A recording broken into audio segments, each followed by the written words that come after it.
next keynote speaker, it feels like I've already met her last Sunday, where I loved watching a lot of very interesting interviews and keynote speeches she gave. I think that probably everyone once in a lifetime thought about it, what it would be like to have a look into the future. Something our next guest can, because she's one of the experienced speakers in trend and future research. Companies from a wide variety of industries are contacting her when it comes to communication strategies, new business development, and innovation processes. Her latest book answers questions about how we will live in 25 years, how will our working day look like, and how will our family life change. She creates realistic images of a world of the day after tomorrow by describing current and emerging trends with a good eye for future. Today, she's here, and she will take us on her journey to the future times of leadership. Welcome with me, the amazing Birgit Gebhardt.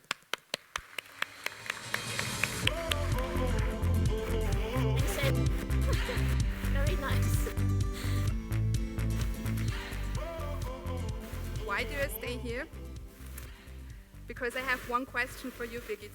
Did you ever predict the trend which is now here? I always. Really? No. Wow. You know, Amazon today, they announced that they will have for Alexa voices of celebrities. Yeah? And they announced it, I think, yesterday in America. And in this book you mentioned, in which I wrote 2012, I had the idea that we have a assistant of George Clooney, and the voice of George Clooney, which might take us through the day. And so, yeah, I was quite proud hearing this today. What I didn't tell Ali so far is that I saw a film called Her, where before I wrote the book, where there was an assistant voiced by Scarlett Johansson, which inspired me to write this in the book. So trend research, in fact, is something I do, and which means I would like to invite you to be a trend researcher as well, because in fact it is not only imagining a future, it is more observing what's going on and trying to combine things and happenings and events and developments from different branches together to a way which might be true for the future. So I don't have these glass bowls for sure, but the interest is, and I think this is all your interest as well, and that's why I want you to be part of a big trend research team. Think of mindfulness, think of being agile, think of watching out for news and disrupting markets. You all are trend researchers in the end when you want to cope with the future. And I just want to share my vision a little bit. You see here 3 studies I wrote. The first study was the speaking bulb, was about how will communication change in the office and how will communication itself change the office and the work we do as knowledge workers. And as I wrote this study and did research about it and went to Silicon Valley and looked around like trend researchers do, we found out that in the end, if communication is changing like this, also organizations have to change. We can't have social media impacts and all these ideas of getting immediate information at our fingertips when the organization itself doesn't give us the clue or the channels to do so. And when we figured out what kind of changes in organizations we have, then we assumed then our attitude of working and collaborating is different than only doing a project. It shifts from executing work towards I want to learn something, I want to develop, I want to develop myself to a better knowledge worker, to have a senseful and a meaningful contribution to the team. And this is this new sort of attitude. And for a trend researcher, we sometimes try to figure out this a little bit in a black and white situation, like this, for example. You have these old management circles here in this film from the 60s, sort of a management board. And on the other hand, you now have the technical-wise and also,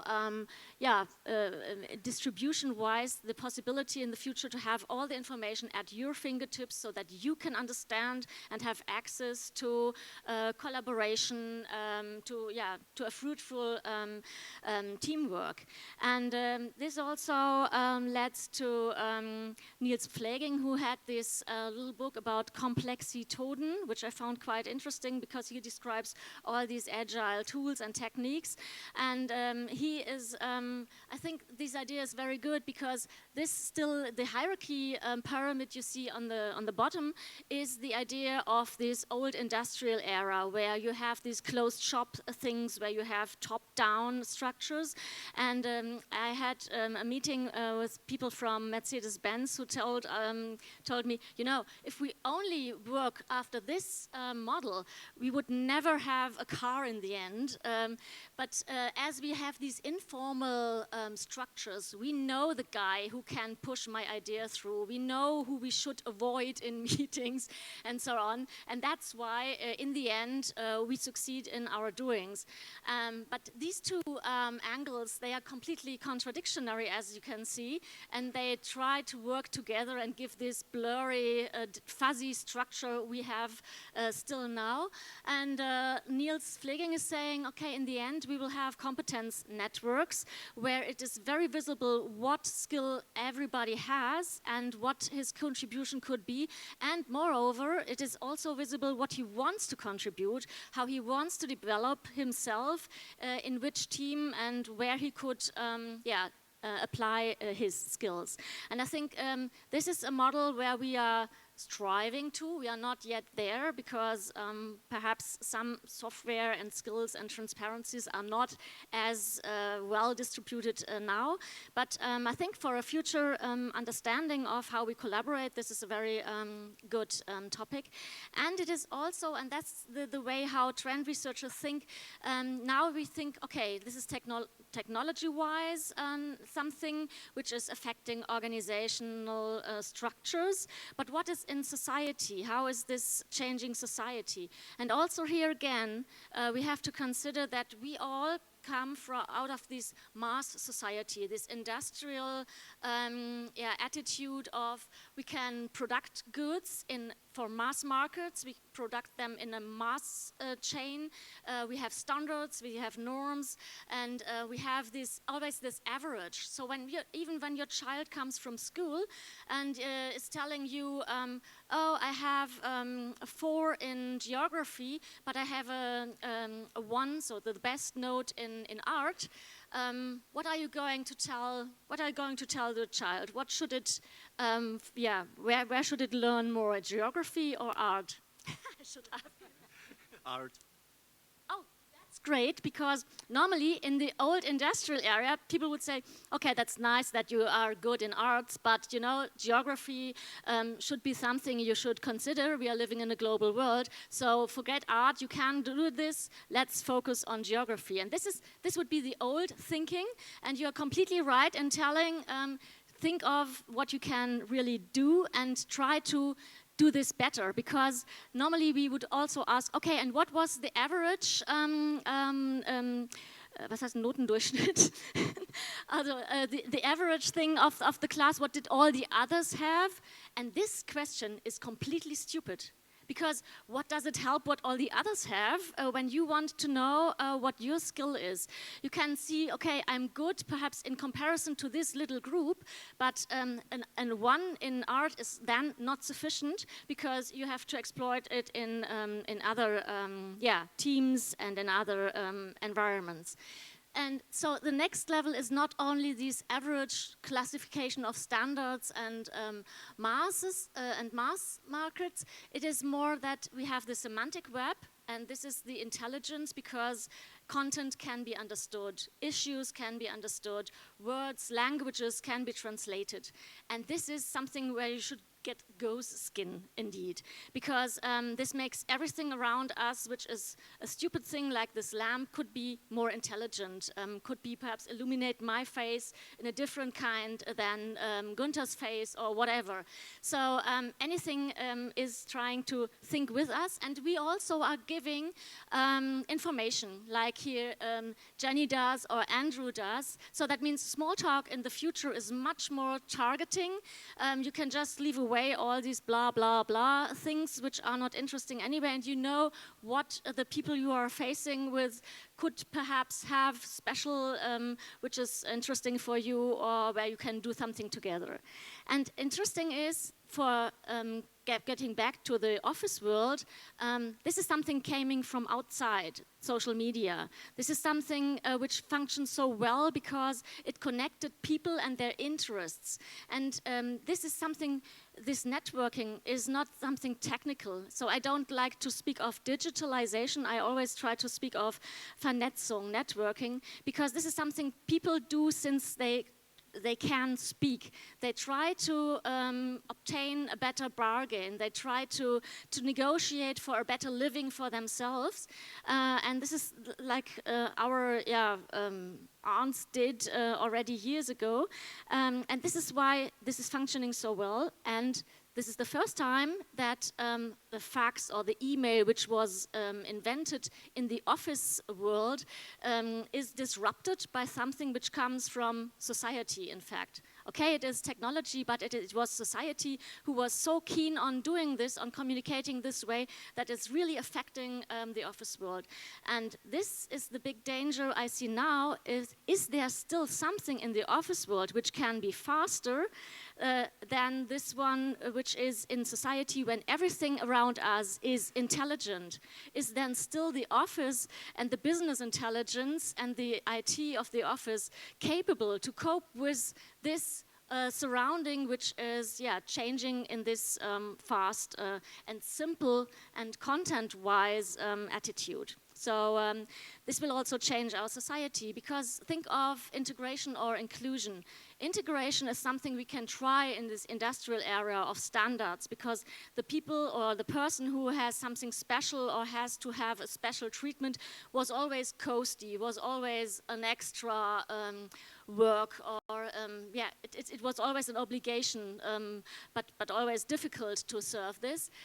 Inclusion, in fact, in this world, in this networked world, is possible because you know the talents, you know the deficits, and you can try to compensate this. So you have formats.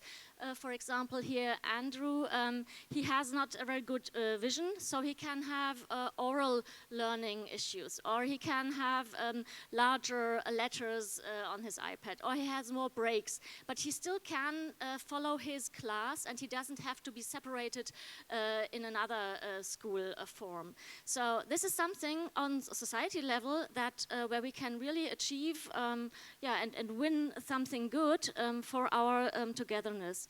So that means the qualities are visible, and it is not anymore necessary that you fit to an average. It is more and more necessary that you are aware of what makes you special, and that you find a surrounding which can contribute on that. So think again of the office, where I have this gray block here. You have this a lot of business intelligence and a lot of responsibility is the key fact why we have enclosed email, work email, and timing for doing work and being paid for, and all these sort of stuffs. Besides, you have these your smart watches and your Fitbits, and you know what you're running, you know your performance. You can even have trackings where you know how's my cholesterol level. So that means when you have stress, there's sort of positive stress where you are excited to do something, and after a certain curve, when you do too much, then it gets into sort of a red line, and then you are easily affected by influenza. So that means, or your immune system is declining then. And at that point, that can be triggered out by your iris tracking. So you have more and more methods to prove this.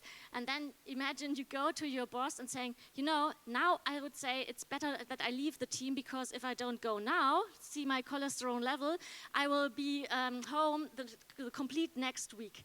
So we try to have, we go into this fact and figure world for sure, because we have all the data, we scan ourselves, we monitor ourselves and our performance, which is not allowed for the company.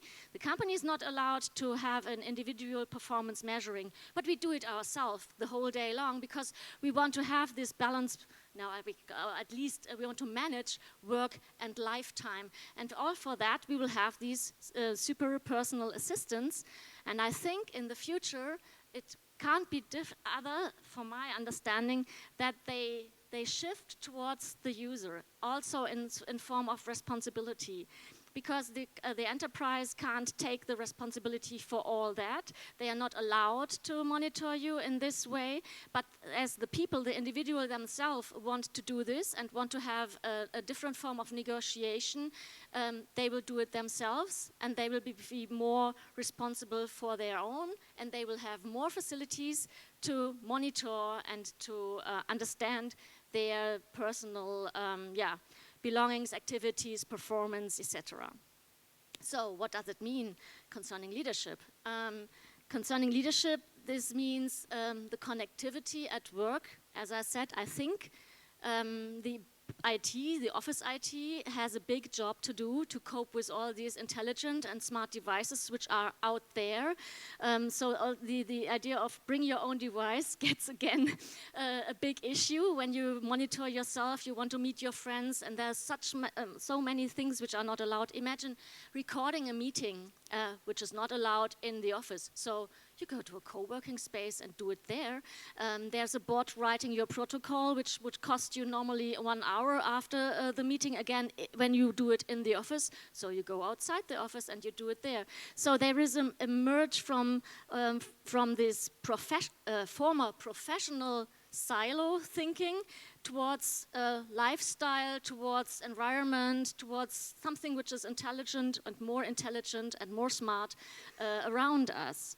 And what does it mean for guidance at work concerning leadership when you have, and everybody of the guys and girls you are trying to guide has its personal guide, his personal assistant telling him, okay, there's still your family, you have to block this meeting because otherwise you can't fetch your children. Oh no, you don't fetch your children, I can do this. The car will run automatically and fetch them, or I tell someone else to fetch them. So there will be a lot of organization done for you by these smart devices. It will be, again, to define what is the key issue then for the human leadership to guide people who have all the navigation they want for their individual life. So I think it is probably the idea of, but there is an issue at work, and how can I motivate you to this issue, because you have so much other things to manage, and I have to, as a leader, I have to make clear that this is something which is also for you a benefit if you contribute. So it's always the question of how can I win my people to collaborate. I think this is a big issue of leadership in the future. Concerning responsibility, as I said, I think it is going towards the employees and the individuals themselves. And what does it mean then for automatization? Again, also in the office, we have the discussion who will be replaced and what will happen in the office.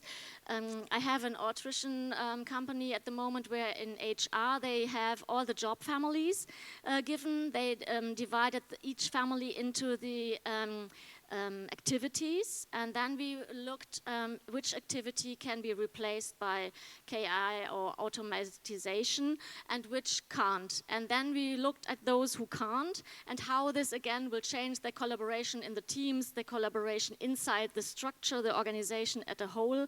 And there are different ways of getting to the aims now, and I think this is something a lot of companies at the moment should do, because we have to develop our employees that they fit into these new structures. And I think on one hand, yeah, we will work in cooperation with these systems. We have our smart assistants which will navigate and give orientation and instruct us. We have the information at our fingertips, facts and figures. We have risk management and predictive facts and figures which help us to put decisions. On the other hand, I think we will try to imagine a sort of collaboration and sort of capacities and talents which can be not replaced by a machine or by an intelligent system. And this will change work, and this is now the point where we have to think of, hey, how is a human worker working? How do we learn? What is happening here in our brain? Because we are programming machines, and it is our human brain, our network here, which is the ideal to program these machines, and we realize that we know so little of what is functioning here and how also emotions are triggering, how senses are triggering learning. This is all rising up now, and this is also again the issue that you have to combine these different sciences from neuroscience and psychology and so on, just to know how people are functioning and what they are doing. And I had in Switzerland a telecommunication enterprise where we did the same. We had the job families and we had the activities, and we looked what could be interesting and what is lasting then. And as you see, again, this is a sort we try to do, a sort of a mapping. We have here situative actions and consistent actions, and more rational activity and perhaps more emotional activities. And then you see, you have all these buzzwords, soft skill, the mindfulness, also trend sensitivity is here, creative solutions, prototyping, experiment, and the concept, the planning, the design concerning architecture and so on. You have all these hands-on things where you have to immediately grab things. You have also this heart-mind axis where people can, almost intuitively react right in a situation which a machine still has to learn. And also in this rational part where you think, okay, there are machines and artificial intelligence who can surveil a process, for sure. But in the end, there's still a human being who has the responsibility or who has to check if the machine does it right. So also to define the qualities, to program the algorithm. There's not only the IT guy, there's also probably a philosopher, perhaps, part of the team for concerning the ethic aspects, etc. pp. So don't be so afraid that we are all replaced, but I think we have to think of how do we work, how do we achieve goals, and this is why all these kinds of design thinking and agile ways are necessary. We are exercising now and trying out, to get to know to ourselves, to our human beings, and get away from this industrial era, because I think in this industrial era we were more robots than we should be in the future, and than we need to be in the future. And that means also more self-organized teams, more self-responsibility. So for a leader, it means foster these common goals that they achieve themselves, foster these decision-making, and try to combine the right heads into this team so that they really can fruitfully learn from each other. And you know all the Spotify agile model, which is probably still the best and easiest to comprehend, but still there are questions. So is the product owner the leader, or is there a leader above the product owners? And is the product owner elected by the team itself, or how does he become or she become the product owner? So these are all questions still to analyze. And those questions, they don't have a thing, they don't have a roadmap where how it should be. This is a negotiation concerning your enterprise culture, your the team members, how they are fruitfully working together, and this is all in discussion still. But what it has proved is that we have to think of all our formats we have so far. If communication is happening all over in the company, why do you go into a meeting room to communicate? So you do this because you have to exchange information. But imagine what is happening in this meeting room. Sometimes it is a crisis meeting. Sometimes it's just a Monday meeting, sort of Kanban model discussion. Then you have these stand-up meetings, which shouldn't take long, directly in front of the Kanban board. Or you have a workshop in this meeting room, connected to other people, perhaps abroad, where you can write directly on the documents which are available for everybody. So think of what issue is the meeting, what aim has the meeting, and then there are a variation of formats you could really try to explore. And the next thing after Agile comes from people and professions who already work a long time connected.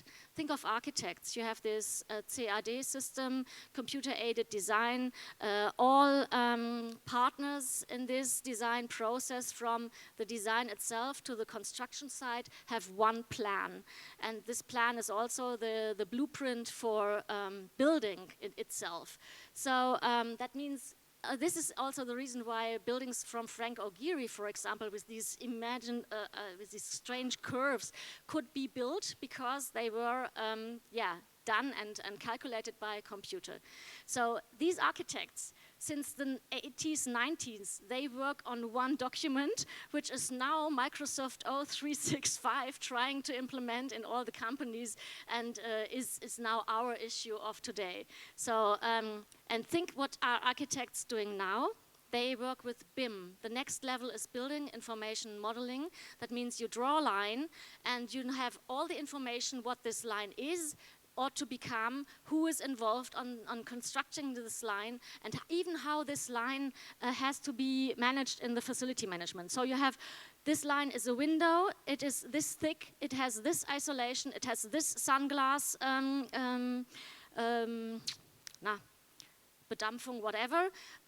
It has this. It is at this location from these craftsmen's made, and it is cleaned by these and those products in the end. All is indicated in this line, and that means, in fact, again, it is not being agile and iterative in every step and the next team, and we put everything together. Like, this is an image of a film production where you see this iterative thing here in the production phases, but here you see that a lot of teams are merging together, mixing up, coming and going, contributing something and going away.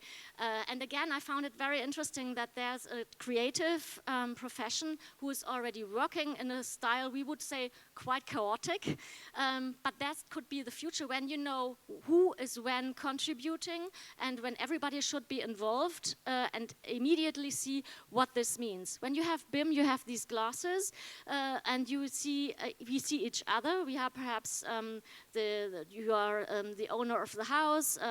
You are the one who does all the plumbings, and I say, perhaps as architect, I want to have broken down this wall, I don't like it.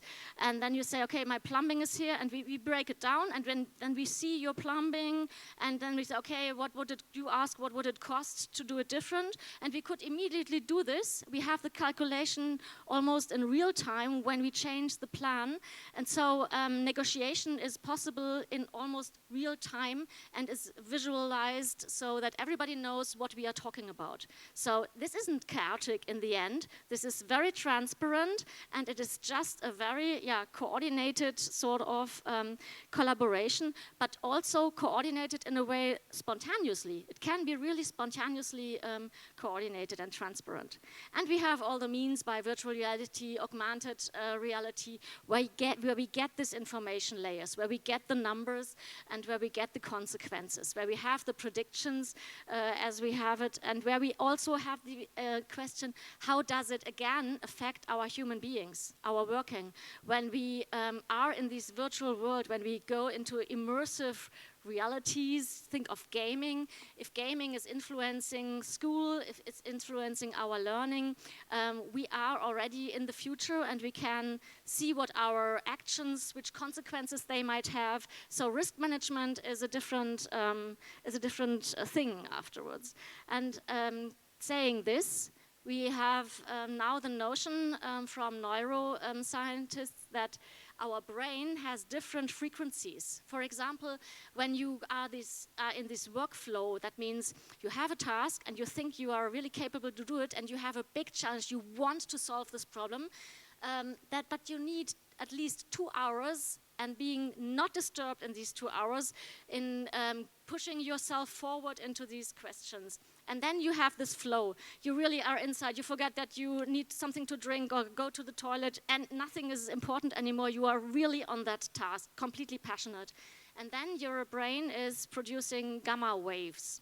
So this is a certain frequency when you are in this flow. But yeah, as I said, only if you have been 2 hours working on it without being disturbed, which to be sure we can't at the moment. Can we? Can you be more than 2 hours not disturbed by not a brrrr from your mobile phone, nothing? So on the other hand, we have to be all develop ideas, being creative. These ideas, they are coming when you are under a shower, when you drive home always the same road, when you are almost in a sort of daydreaming. You are not really concentrated. You are not sitting in front of a white sheet of paper and saying, "Hey, shit, I have to have an idea now."